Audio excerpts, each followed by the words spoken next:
It was past midnight when my phone lit up on the nightstand. I squinted at the screen, still half asleep, until the words came into focus. We've agreed you're no longer part of the family. Don't come to any gatherings. Beneath it, a small heart, liked by my sister. For a moment, I just stared, waiting for it to make sense. Then something inside me went very still. I opened my laptop, logged into my bank account, and whispered to myself, they just deleted me with a message. So I decided to delete their access. When I think back, the message shouldn't have surprised me. The truth is, I'd been slowly erased for years, just not in writing. It started the day my father, Richard, retired early. His company bought him out, and for a while he seemed relieved. Then the bills started piling up. My mother, Patricia, said it was only temporary. We just need a little help, she told me over dinner, as if asking for a glass of water instead of a mortgage payment. I was the only one with a steady job, a financial analyst with a predictable paycheck and a habit of saving. You've always been so responsible, Mom said proudly, but what she meant was dependable. I became the family's silent safety net. Every time something went wrong, the call came to me. Sweetheart, the property tax is due again. You know your father's pension doesn't cover everything. Your sister's tuition is a little higher this semester, but you've always wanted her to finish strong, right? There was never any talk of paying me back. And if I hesitated, even for a second, Mom would sigh and remind me, family doesn't count debts. It was a phrase that sounded noble when I was younger. But over time, I realized it was a rule that only applied in one direction. Maya, my little sister, was the golden child, always adored, always forgiven. She was studying creative entrepreneurship, which, near as I could tell, meant posting lifestyle videos and asking for money. Every month she needed something new, a ring light, a new camera, rent for her content house. She'd text, I'll pay you back once my brand takes off. I stopped waiting. When I once mentioned that I wanted to buy my own place, a small condo closer to the office, Mom reacted like I'd betrayed her. We're supposed to stick together, she snapped. You owe us for everything we've done for you. That line stung. I'd been paying for their comfort for years, yet somehow I still owed them. It wasn't just the big things, either. It was the slow drip of small betrayals. I once came home to find Maya selling old furniture online, the same pieces I'd bought for the house. She laughed when I confronted her. It's just clutter, Elena. You of all people should appreciate minimalism. When Dad called, it was never just to talk. Pumpkin, he'd say, I hate to ask, but can you float us a little until next month? His voice always soft, always ashamed, but never ashamed enough to stop. I'd wire the money and hang up before the resentment could turn into guilt. I started tracking the payments one night, just curiosity at first. Mortgage, insurance, electricity, tuition. The list stretched so long I had to open a second spreadsheet. It looked like an expense report for a small business. A business I didn't even know I was running. Mom liked to say I was cold, that I lacked warmth. You think everything's about numbers, she'd tell me. But numbers were the only things that stayed honest. Numbers didn't gaslight you or twist gratitude into obligation. I remember one Christmas in particular. I'd paid off the car loan as a surprise gift. Maya opened her new designer bag, squealing. Mom hugged me tightly, whispering, You're a rock, Elena. Dad raised his glass. But when I said I couldn't afford to take time off for the family vacation that year, the room went silent. Then Mom smiled, brittle and bright. You work too much. That's why you're so lonely. I laughed it off, but something inside me cracked. Years of this cycle blurred together, me saving them from their own choices, them acting like my help was a birthright. They didn't see me as a person anymore, just a subscription. Reliable, automatic, renewable. I used to think love meant saying yes. That it was selfish to have limits. But the night that message came, I realized they'd mistaken my loyalty for weakness. Because the thing about being the one who holds everything together, no one notices until you let go. That text wasn't just rejection. It was revelation. They thought they'd cut me out to hurt me. They had no idea they'd just freed me. I tried calling them the second that message hit my screen. Once. Twice. 3 times. Straight to voicemail. I tried my dad. No answer. I tried Maya. My call was declined instantly. It felt calculated, like they were sitting together watching my name flash across their phones and choosing to ignore me. I didn't sleep. I just sat on the edge of my bed, replaying every memory that could have possibly justified cutting me out of my own family. By morning, I wasn't angry, I was hollow. Then my phone buzzed again. For a split second, I hoped it was someone apologizing. It wasn't. It was an email from my mother. Because you stopped paying the property tax, now everything is a mess. Fix it immediately. A command. A demand. A reminder of my role in their minds, not daughter, not family, just a problem solver with a bank account. 2 hours later, I pulled into their driveway. The house looked the same, but something in me had changed. I walked in without knocking, the way I always used to, but this time no one greeted me. My mother sat stiffly on the couch. My dad occupied his recliner like it was a shield. Maya lounged with her feet on the coffee table, scrolling her phone like she was bored at a dentist's office. I stood in the center of the room. My voice was low, but it didn't shake. Why did you send that text? Mom raised her eyebrows as if I'd asked the most ridiculous question. We just needed distance from your negativity. Negativity? I repeated. You told me I wasn't part of the family anymore. Maya rolled her eyes. God, don't start. You're so dramatic, Elena. You make everything about money. Something inside me cracked, but instead of breaking, it sharpened. About money? Is that what you think this is? Mom exhaled loudly. See? This is what we're talking about. You're obsessed with finances. I pulled out my phone, opened the spreadsheet I'd created through gritted teeth at 3 in the morning. Okay. Let's talk about something else then. Let's talk about what I've been paying for. Mom crossed her arms. Here we go. Tuition, I started, voice steady. Utilities. Property taxes. Car insurance. Maya's medical bills, Dad's repairs, the credit card balance you opened under my name, the overdraft fees you never told me about. Dad lifted a trembling hand. Pumpkin, you said family doesn't keep score. I met his gaze, and for once, he didn't look away. Family doesn't exploit either. The silence that followed was different this time, tight, brittle, afraid.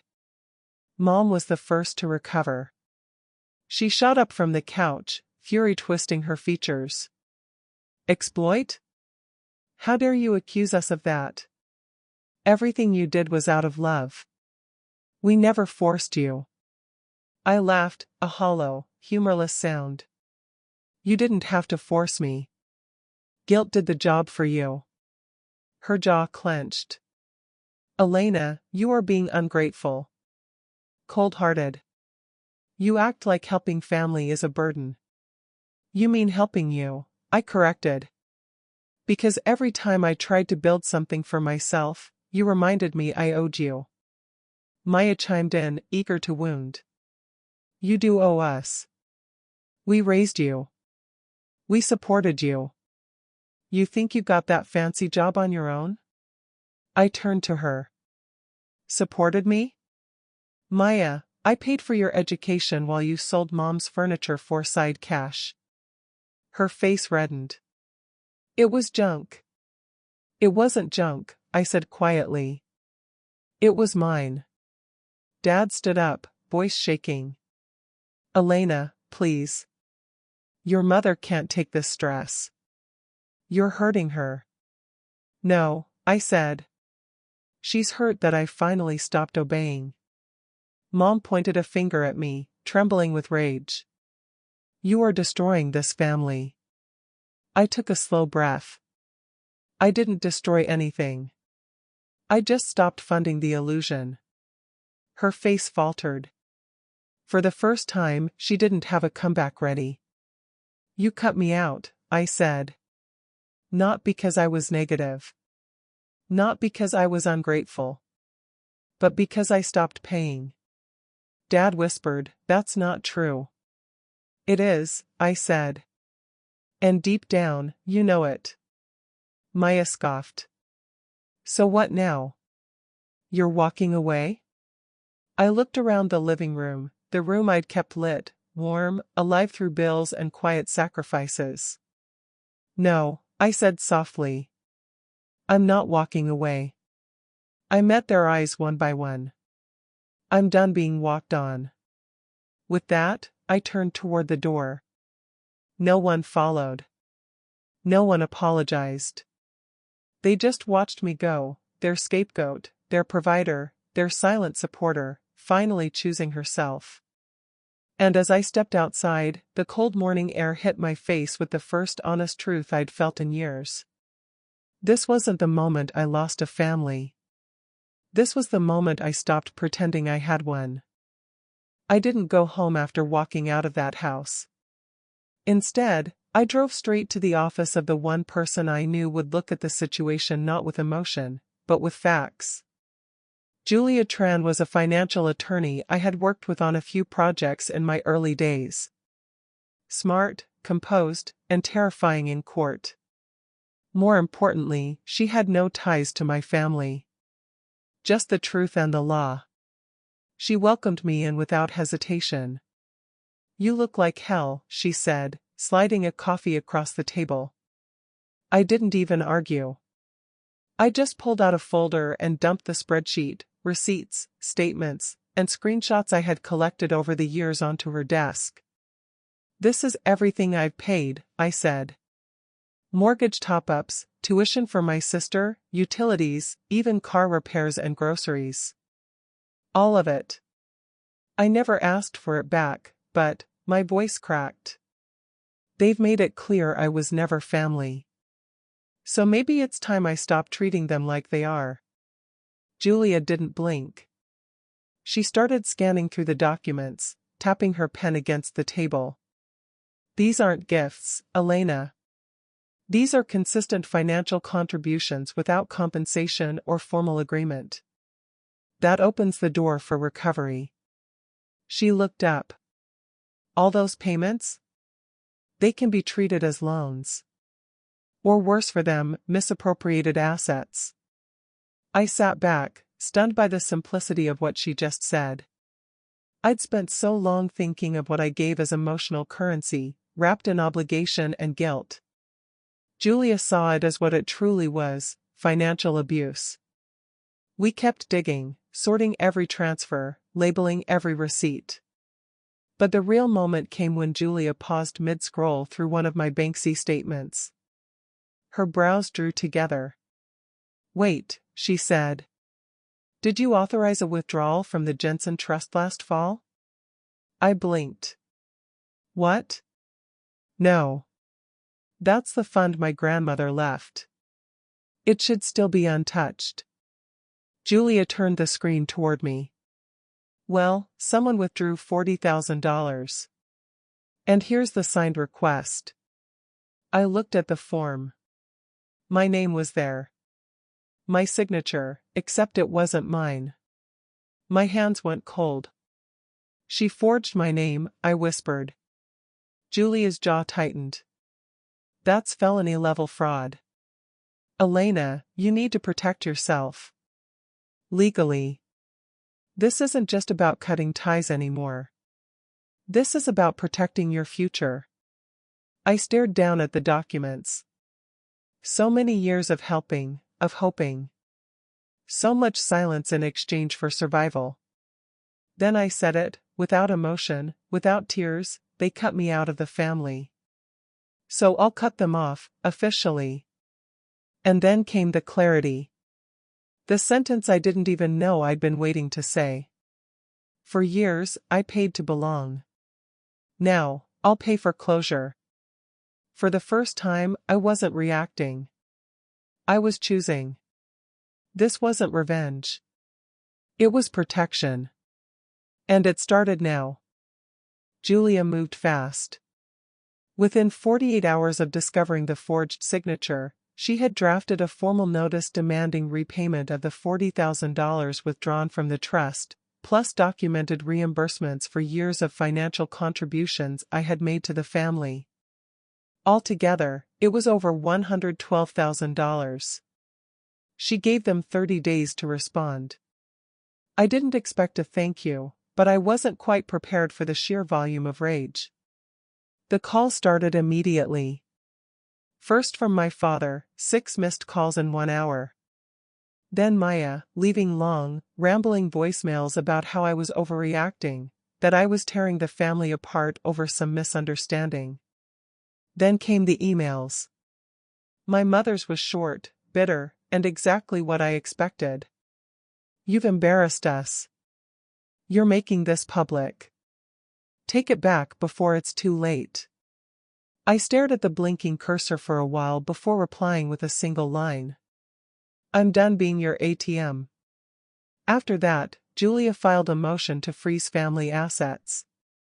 Since the house was still legally under my name, transferred years ago when I refinanced it for them, we petitioned the court to issue a financial hold and initiate formal eviction proceedings. Julia asked if I wanted someone else to deliver the notice, but I said no. I wanted to be the one to hand it over.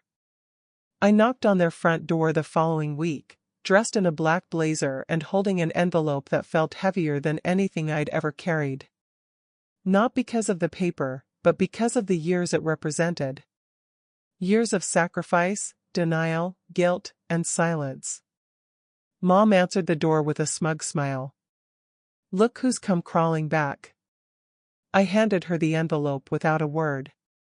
She opened it right there on the porch, scanning the first page, then the second. Her expression tightened. Her fingers trembled slightly, though she tried to keep her voice steady. You wouldn't dare go through with this, she said. We're your family. I reached into my bag and pulled out a second sheet, a printed copy of the trust withdrawal form, alongside a forensic report showing the signature wasn't mine. I met her eyes. I already did. She stepped back like I had slapped her. This house was our home. You're taking everything. This house was my responsibility, I said, and you turned it into your entitlement. Dad appeared behind her, pale and quiet. He looked at the document in her hand, then at me, and didn't say a word. He knew. I could see it in his face. Maya came running down the stairs. What the hell is going on? Mom turned to her, voice cracking. She's evicting us. Maya turned on me. You ruined everything. You're sick. You actually think you're the victim here? No, I said calmly. I know exactly who I am. I'm the person who finally stopped paying to be mistreated. They erupted, Mom shouting that she'd contest it, Maya crying about betrayal, Dad standing still like stone. I didn't argue. I didn't raise my voice. Instead, I pulled out the third document, a court-approved notice of eviction. Then I pulled a roll of blue tape from my coat pocket and pressed the paper to the front door, firm and final. They all watched in stunned silence. As I stepped off the porch, I heard the tape pull tight as it sealed the notice to the wood. A soft sound, but somehow louder than all their yelling. I didn't look back. Let them yell. Let them rage. Let them finally sit with the discomfort they dumped onto me for years. The bills they refused to acknowledge. The love they made transactional. The silence they bought with guilt. Julia called later to confirm the court had granted the asset freeze. The house would be sold to cover the debts. What remained would be returned to me through legal channels. But that wasn't the victory. The real victory was walking away without apology. For years, I'd been the glue. The invisible thread holding everything together. And when I unraveled, they thought I'd fall apart. Instead, I rebuilt. I didn't burn the house down. I simply reclaimed the deed. And when I sealed that notice to the door, I wasn't just serving papers. I was serving truth. The house sold faster than I expected. Once the eviction was enforced and the assets unfrozen, everything moved quickly. The court approved the sale, and the money, what was left after clearing the debts, was split. My portion came in clean, wire transferred to an account only I could access. There were no thank you notes. No closure emails. Just silence. Which, surprisingly, was the most honest thing my family had ever given me. They spiraled, of course. Word got around. Without me to plug the leaks, the financial dam broke. My parents had to move into a rental. Maya went online claiming she was the victim of toxic family drama and tried to launch a GoFundMe. It didn't last long. People asked too many questions. I didn't answer any of them. I had already moved out of the city and into a quiet condo by the sea. No shared walls. No bills in someone else's name. Number 3 a.m. texts asking for a quick favor. For the first time in over a decade, my phone didn't buzz with someone else's crisis disguised as obligation. One morning, I opened my laptop and created a new file. I titled it, Things I Don't Pay For Anymore. Line 1, Their peace, at the cost of mine. I stared at that sentence for a long time. Not because I doubted it, but because I finally believed it. I spent so many years buying my place in that family, thinking if I gave enough, did enough, forgave enough, they'd see me. They didn't. And that was the hardest, most freeing truth of all. Now, I spend my mornings walking by the shore, breathing in air that doesn't feel heavy. I journal. I drink coffee while it's still hot. I take deep breaths without expecting someone to ask for something. One evening, I stepped out onto the balcony. The sea breeze kissed my face. The sky was dipped in gold and soft blue. I smiled, really smiled, for the first time in years. Not because I got revenge. But because I got free. And freedom, it turns out, is the most peaceful silence of all. I used to think love meant always saying yes. That if I just gave enough, they'd finally treat me like I mattered. But here's what I've learned. Kindness without boundaries isn't love. It's currency. And family built on guilt isn't family, it's debt. Sometimes the healthiest thing you can do is stop paying the emotional bills that were never yours to begin with. If you've ever been called selfish for protecting your peace. If you've ever been cut out simply for saying enough. If you've ever wondered whether it's okay to walk away. Let me be the one to tell you. It is. Sometimes losing them is how you find peace. So if this story felt like a mirror, share your own.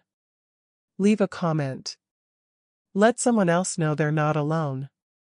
And don't forget to subscribe for more stories of quiet revenge, family truth, and emotional justice. Because healing deserves to be heard, too.